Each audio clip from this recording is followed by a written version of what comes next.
Hello and welcome, I'm Callan. And I'm Honey Panda Bunny. And this is our second video ranking the Love You My Friends album by the Nijigasaki girls. What do you think of the album overall? I think it's really good, and I think a lot of them made a lot of improvements. Yeah, I'd agree. The second time round, any that I wasn't as high on the first one, I feel second time round that they improved. There's an overall sense of growth. They're finding their characters in these solos. Yeah, I think big part developing the characters. And anyway, we'll now begin the ranking, starting with...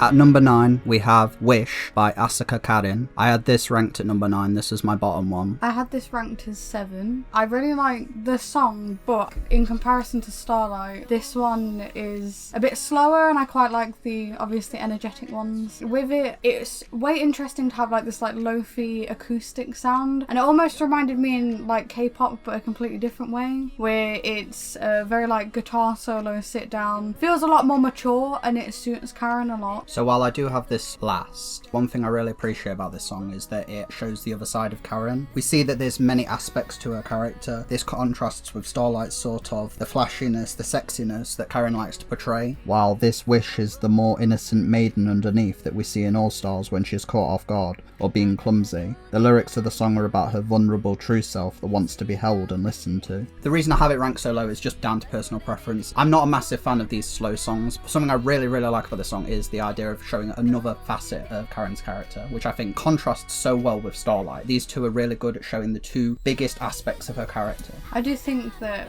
obviously it's lower down in my list because it's slow, but like you said, I like the maturity from Karin and seeing this more like vulnerable side to her, because it's always nice to see that vulnerability in a character, that you have that two sides to every coin, that there's a face that they keep to themselves and they're a bit more honest, and another face that they show to you, almost like how an idol will usually be more cutesy and energetic on stage, but then off the stage they'll be a bit more chill and relaxed, or have a different personality completely. If Starlight is the mask, then Wish is the girl underneath. And I think it rounds out her character quite nicely. So even though I have it quite low, there's still a lot of positive things I have to say about the song, which I think just shows the overall strength of this album. The second songs I think have overall done a really good job. Yes, I have to agree. At number 8, we have Kotsunagoyo, which translates as Let's Connect Our Voices by Emma Verde. I had this at 8. This song's about Emma cheering you up, she'll always be there for you. In my opinion, I consider it the ultimate big sister song. One thing I really do like about this song is it feels folklore in the sense that I can see Emma's mum having learned it from her grandmother. It passes down to Emma, and then she sings it to her siblings when they need cheering up. But then she also passes it on to the listener as well, which I think is really cool. I really love that idea of it having like that folk-timey like generations, it keeps getting passed on and on and on. I really liked it. I felt it was very whimsical, which suits Emma. I also think that it's really reflective of almost a kids show host, if that makes sense. How they're always like quite friendly, and you know when you were a kid and they used to have those songs on TV and you'd sit down and you'd sing along with them. It felt almost like that, which also suits Emma's character. I think it's very like panto-like almost. I can't quite put my finger on it, but yeah, I get the feeling that this is like a song for, you know, when someone's upset, you sing it to cheer them up. Yeah, almost like I said with the panto. Yeah, where you all come together. It's that like harmony of everyone. It's a family song. Yeah, it's a family song for everyone. Yeah, very much is that idea of like singing to like a sibling or to like someone that you really care about. I think it nailed it on the head with that. However, I do have my issues with the song. Whereas I really like the main tune of her first song, this second song, I'm not a huge fan of how it plays out, but when the chorus does come, it's a really nice chorus. It's almost if you could just take the rest of the first solo and then somehow mix the chorus of this one and put them together, it would finally be like the perfect Emma song, I think. And I really do feel like we're getting there, that she has made progress with it. Yeah. And I do like the theme in this one a lot more than her previous theme, so I do find that the music is a little bit repetitive in this one. But another thing I do like as well is that this strength of this album is this is another aspect of her character. If Evergreen is showing like her nostalgia for her homeland, this is showing the more family aspect to her character, the idea of being like that big sister. So that's another positive for the song. Even though I have it so low, I still love them all. So much I have to say positive about this song. I think when Emma is singing, or the voice actress for Emma is singing, I do feel that love, that sibling love and that care that's in her voice. So I do think that it comes off really well. At number 7, we have Kaika Sengin by Uehara Ayumu, also known as Blossoming Declaration. This song is about a small bud's growth into a flower. For me, if Yume no Ippo was about planting a seed. This one's obviously about that little sprout growing up. I wouldn't even say that she's even turned into a bud yet, but she'll get there, and I think it's a really nice song of about a Yume wanting to grow, and I do think it really fits her themes and her character, that she was meek and now she's trying to become a bit more powerful and become more of an idol and feel on stage and feel herself. I think she's trying to find herself, and that's what this song's about, her blooming and growing and becoming who she wants to be, not who she currently is. I do think it's really nice, but I still prefer Yume no Ippo to this. But that's just me personally. I think the song's really nice and it has grown on me from the first time listening to it. Compared to Honey's 9, I have this much higher at 5, sitting in the middle of my rankings. If Yume no Ippo is about taking that first step to her dreams, then Kaika Sengin is showing that her hard work is bearing fruit. In the song, the listener is nurturing her. Her sweet and delicate voice feels more courageous, as if between songs she's growing more confident and is maturing. The bud in the song could also represent the club. Ayumu sings of how her days were boring, but are now fun and hectic,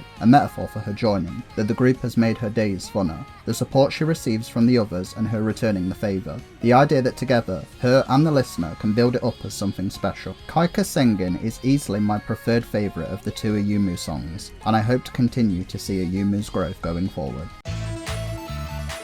At number 6 we have Telepathy by Tennoji Rin. Similar to Doki People Emotion, it's about trying to express her feelings, trying to connect to you. Rina's songs always have amazing instrumentals, and I like the techno-pop vibe. I do however have the same issue that I did with Doki People Emotion. Rina's vocals feel overpowered by the song, but it's less noticeable here, which is a major improvement. I think it's really good. I think it fits with a lot of the themes. With these solos, a lot of characters have connected themes, so if Emma's was about reaching out and connecting with people physically through a song, this one would be more reaching out and connecting through people, maybe through technology, as the song would provide with its retro, almost electric beat to it. This would make a really nice music video. This would make a really nice music video. I really like the techno to it. This one is higher on my list than what her previous song was. It was really, really nice. So I had this at 6, where did you have it? I had this at 5. So I really like this one. This one did take a bounce back. I think she's grown a lot in this one as well compared to the last one. If this one was about her, if the previous one was about her struggling to show emotion, this one is her trying to convey that emotion. Still struggling to get it out, but actually taking that step to convey it further than what she previously was. It gets across her computer knowledge as well. I do like the metaphor of like connecting, similar to like a computer. Yeah. That's kind of like how Rina thinks of it in her head. Is like, this is an easier way for me to get across my feelings, is like a computer. Yeah, I think her anxiety comes out a lot in this one, very early on, but you see her almost through the song grow from that anxiety. So at the beginning, very anxious, and she's like, oh, even if it doesn't reach you, I want it to, and then by the end, it's, oh, I'm going to bring you my message, bring it to my people like an alien. At number 5, we have Melody by Yuki Setsuna. I really like this song. It's quite low on my list compared to Chase this time. Where is it? It's about 6 on mine, whereas I believe Chase was 4 originally, so it's dropped down a little bit from the original solo songs. My only issue with it is I feel like it carries on a lot of the themes from the first one into the second one, which is fine. That's her character. She's already been an idol previously in the game. She's used to being in the spotlight, and this is her almost reveling in it and being able to practice and work harder and almost be able to overgrow herself, which is what I think the song's about. Overcoming what she made, for example, in Chase, and trying to grow even bigger from her previous self. I think it sounds very band-like, almost like parade, which I think could even be taken as, oh look, she's parading her growth and celebrating herself. So I have Melody at 4, the same position as Chase. So while Setsuna songs are never my favourite, they always rank highly. Initially on my first listen, I actually preferred it to Chase. Listening to them both many more times, I feel they are both equally good. It just demonstrates the strength of Setsuna. Her voice is always strong and passionate, she always has that burning soul of an anime shonen protagonist. This one feels more reined in compared to Chase, however still bursts with energy. Maybe not as unique as Chase, but makes you want to start running to the future that Setsuna speaks of. At number 4, we have Wonderland by Nakasa Kasumi. This is my number 7, which is quite low considering Kasumi is my favourite, and I love Diamond. Wonderland is about building a kingdom of smiles, a place of happiness. The song is poppy and cutesy, fitting with Kasumi. Similar to Ayumu's song, I could see Wonderland representing the club. Nijigasaki as a kingdom and Kasumi as its queen would totally be an idea in her head. The reason I have this so low, I feel this song just expresses more of Kasumi's idol persona. It lacks the depth that I feel Diamond has, which gets across so much more of her character. For me, I think it still shows a lot of her character. I think it shows her escapism to an extent. I think that's another theme that's also carried in another song, but her idea of sometimes she will just get sad and she will have this escapism of creating her own wonderland, and if it doesn't fit Kasumi's image, she'll make it fit her image, which I think is a way that she'll tend to live her life through that, almost that escapism to an extent. I do like that it continues the idea of like her working hard towards a dream, which is something that I think Kasumi gets across in like all the songs, is that she's like putting in 100%. It's definitely the most idolish song I think of the 9. The one that I think what you would hear, when you think of idol, I think of the 9. Wonderland's the one that sticks out the most. That is a positive as well. At number 3, we have My Own Fairy Tale by Konoe Kanata, in which she spins a fairy tale of a kingdom of dreams where everyone can smile. I really like this song for Kanata. It's a really big step up for me. It's number 4 on my list. I think it's so good to hear a more peppy, upbeat Kanata song compared to her previous one, but still be able to get that like sleepy princess idea through, and her loving sleep and it being something she adores more than anything. I also think it's also got that element of escapism again, like how Kasumi's did, but this one's a bit more about, so Kanata's a sister who always looks after her sister. It's brought up in the story. She looks after everyone. She tries to be a big sister. But in this one, it's almost getting her like hidden personality of, oh, even I like to be a bit selfish sometimes, and that's why I become selfish when I sleep and dream, because it's where I feel like I can be selfish because she can't in her daily life. So I had issues with the previous song because it was just about sleeping, and it just generally it was a slower song. But this song, it crosses off all the issues I had previously, because while this is a slow song, there's just like the beat to it that's in the background that just gives it that energy that it needs. And Kanata's voice is so magical in this. It's like that. It's almost literally is luring me to the fairy tale with her enchanting voice. Her voice is really good here, in my opinion. I think as well it gets across Kanata's big sister-like nature. Obviously we know that she's a big sister in continuity, but there's the idea of almost like her looking after you, almost like a mother, similar to the role like Nozomi had in Muse. Almost like Emma as well, since they're both sisters, and it comes across really well in their songs. There's a big recurring thing in like Nijigasaki with like the idea of like big sisters. And also got Karen as well. The need to look after others, and I think that comes across really well in an idol role. Of it's almost like the idol wants to look after you. A lot of these feel a lot more nurturing Nijigasaki, I think. As an idol group, whereas with Muse being we'll take a big step, Aqua's being, oh look, we're going from 0 to 1, we're going from nothing to everything, whereas with Nijigasaki I think it's let's all nurture ourselves and let's not make the huge jump, but let's take these little steps all together. I would definitely fall to sleep with this song, but in a good way. At number 2, we have You and I by Miyashita Ai, forging an unbreakable friendship. Ai's songs are always got a way of making you smile and feel. I do think this one maybe is too similar to the previous song. However, while Metro Going, I think it's more of like that audience, the idea of, you know, everyone getting up and like clapping along. This one I think is more intimate. It's more of a personal friendship, like she's talking directly to you, the listener. So I think I love this one. This one's really punny, and she shoves her puns in there as much as she can. I love everything about the song, but again I have the same issues as you, as I think it's very similar themes, and I feel like if her themes continue on to the next solo I might have issue there, but this one's still really good and really fun. I just want I to try new things.